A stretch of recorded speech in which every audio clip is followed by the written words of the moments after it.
Rise in fares from January after a surprise jump in inflation. It'll affect about half of rail fares, which are pegged to July's retail price index.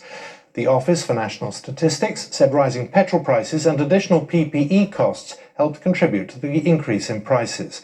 Our business correspondent Sarah Corker reports. The morning commute across the Pennines from Huddersfield to Manchester. It's normally packed, but in the era of coronavirus, rush hour is anything but.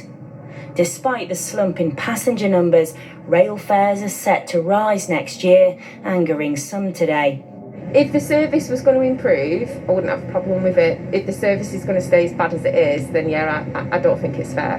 They make all the promises, but never ever change it.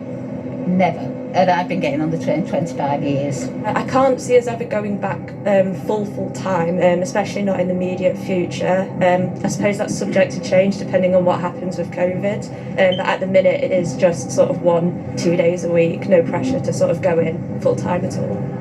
Regulated fares, including season tickets, are set to go up by 1.6% in January.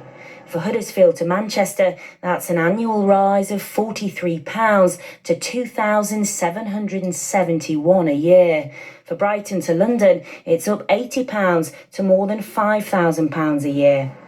Despite the government encouraging workers to get back to the office, rail travel is still below a third of what it was before this crisis began, and the way many of us work and travel has changed permanently. Passenger groups want a radical shake-up of the fare system. The Department for Transport says any fare increases in England and Wales will go straight into crucial investment in the railways. While Transport for Scotland say they're considering the options on future fares and have delayed a rise. Passengers just want flexibility. The traditional season ticket was incentivising people who were travelling 4 and 5 days a week. What we want to see now are ticket bundles where people can get 10 journeys for the price of 8 or for the price of 9, get them travelling again as they go back to the office 1 or 2 days a week. As lockdown has eased, consumer price inflation rose to 1% in July, boosted by rising petrol, furniture and clothing prices. Despite the increase, it's still low for historical standards, and restaurants like Mexican chain Wahaca have been passing on the cuts in VAT to customers. We just thought, given everything's happened over the last 4 months, the best we could do was to give people a real reason to go back out. So passing on the 15% VAT cut through all of our pricing, we felt was really important. We don't hold it against anyone that hasn't done that because everyone's had a very hard time. But for us, we've always been known for great value, and we just wanted to reiterate that to our customers. The Bank of England said earlier this month that it expects inflation to drop again soon.